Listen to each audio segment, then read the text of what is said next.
Assalomu alaykum hammaga. Bugun 20-oktyabr 2025-yil. Imom al-Buxoriy masjid qurilishidan kechqurungi ko'rinishini e'tiborlaringizga havola qilamiz. Xo'sh, to'g'risida masjid bu atroflari bog'lardan iborat. Bu tomon ham bog'lardan. Mana bu ikkita gumbazli erkaklar va ayollar uchun tahoratxonasi. Xuddi shuningdek bu tomonda ham o'zi qurilish jarayonlari ketyapti. Mana bittasi mana bu bo'lsa, ikkinchisi mana bu qurilyapti. Bu tomonda mehmonxonalar, mana chiroqlari o'chirilgan holatda uncha yaxshi ko'rinmasligi mumkin.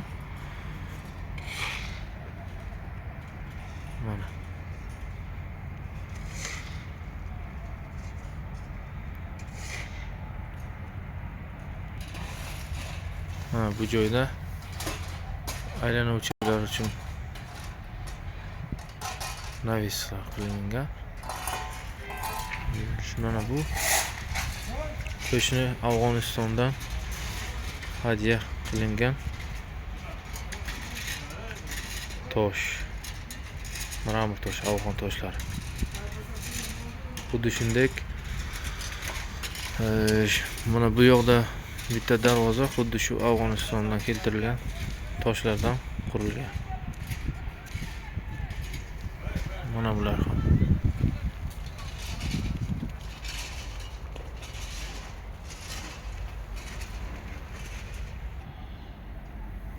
Mana atrofidagi mehmonxonalar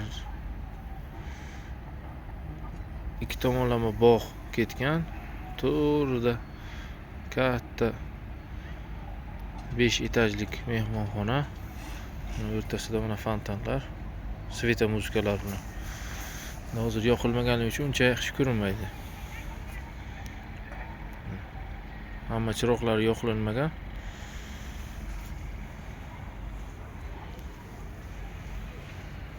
Mana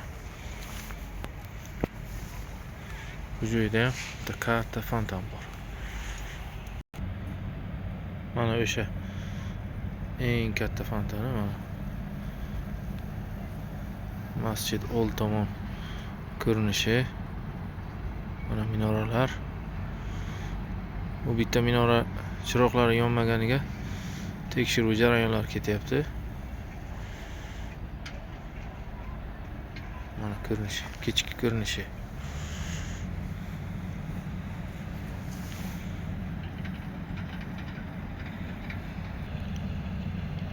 Mana atrofidagi bog'larning ko'rinishi, daraxtlar.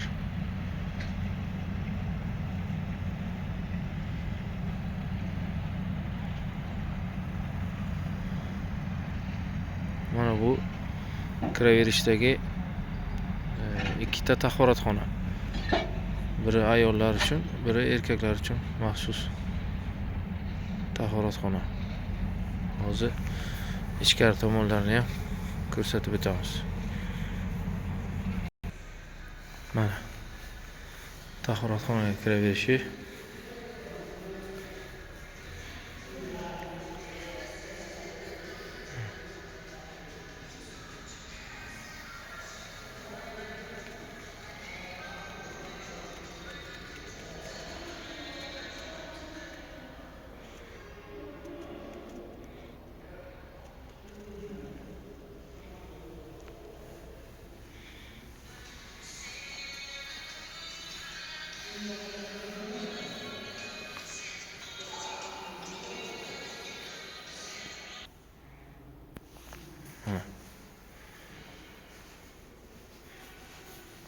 Buni hammasi jonli, искусственный emas, tabiiy.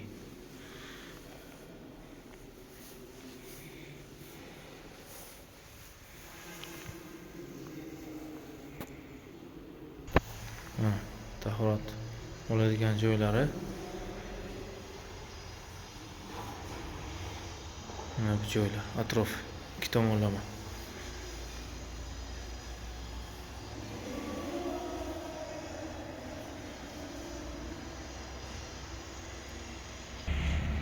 Xo'sh, mana masjidning yon tomoni.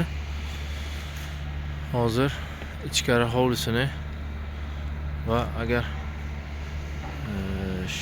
ichkari eshiklari ochiq bo'lsa, ichkari tomonni ham obzor qilib o'tamiz mana.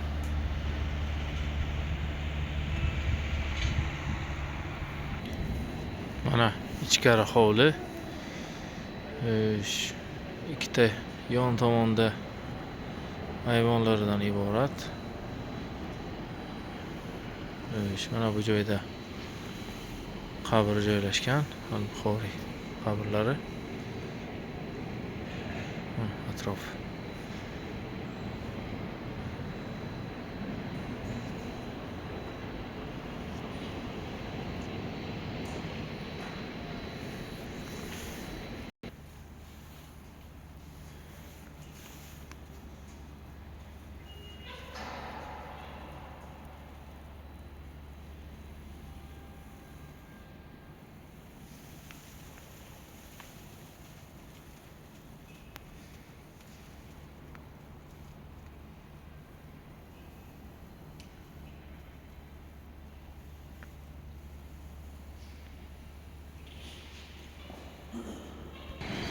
Mana ichkari hovlidan ko'rinishi masjidimizni. Afsus, eshiklari yopib qo'ygan. Ichkari tomon ko'rsata olmayman. Ma'lum bir sabablarga ko'ra qulflanib qo'yilgan. Mana bu chinor daraxti. Mana qabr.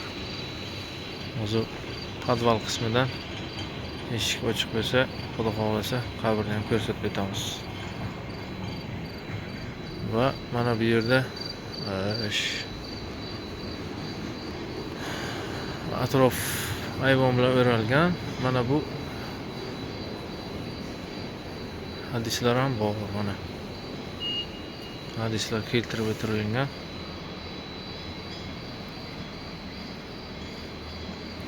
Va mana bu yerda QR kodlar bilan skanerlab to'liq ma'lumot olishlari mumkin. Mana bu joyda ham atrof bo'yicha hammasi yozib chiqilgan. Tomonlarda ham xuddi shunday. Har biriga yozib chiqilgan hadis. Va mana bu duradgorlik e'tiborga olib qo'yasizlar. Bu 12 ta viloyatimizni eng mohir ustalar tomonidan ishlov berilgan.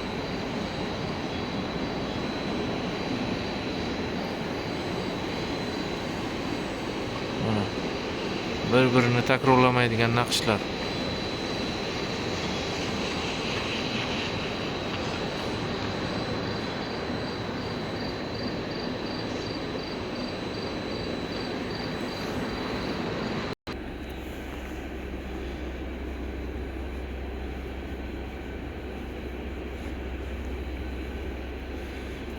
Ma'lumot o'rnida mana bu chiroqlar hozirgi podval qismini yoritib turuvchi chiroqlar.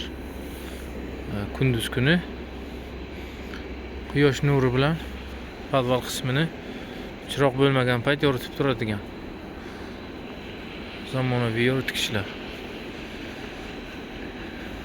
Tejamkor.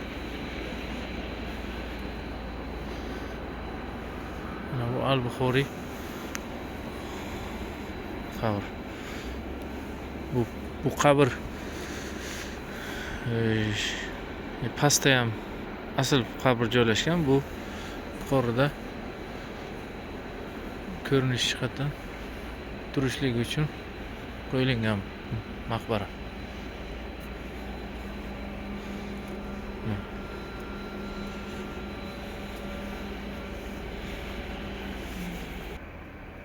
Xo'sh, mana bu joydan mana podvalga kiraverish joyi. Ustalarimiz ishiga baho berasizlar. Mana bu atrofidagi 4 ta minora eng pastki qismi hisoblanadi. Mana gumbaz. Ayvondan tush yo'laklari mana bunday chiqib tushda ham bo'ladi. Mana bu yoqda Al-Buxoriy qabrlari joylashgan. Hozir buni ham ko'rsatib o'tamiz. Mana kiraverish yo'lagi. Toshga o'yilgan naqshlarga e'tibor berasizlar. Mana hammasi tabiiy toshlardan naqsh.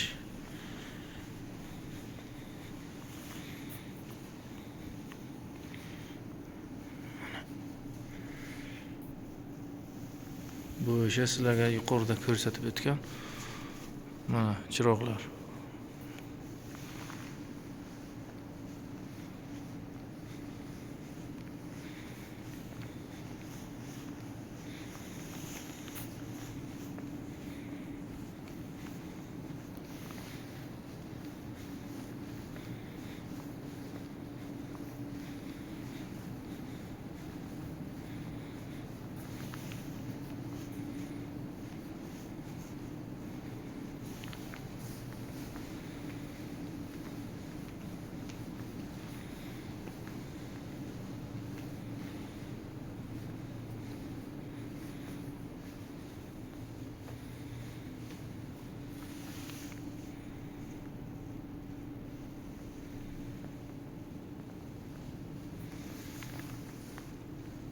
Bu asl qabr hisoblanadi.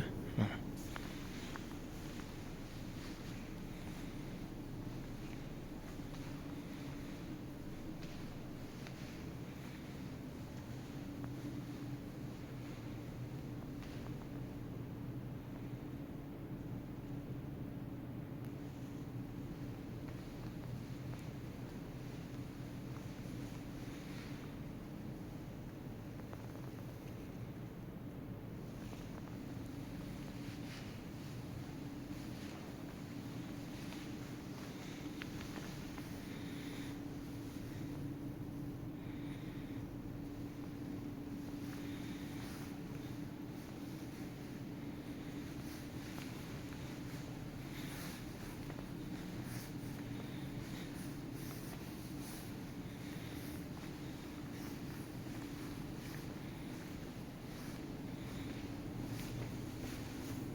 Shu bilan Imom Al-Buxoriy masjidi qurilishidan lavhalarimiz o'z nihoyasiga yetadi. Xato va kamchiliklar bo'lsa uzr so'rab qolamiz. Barchaga rahmat.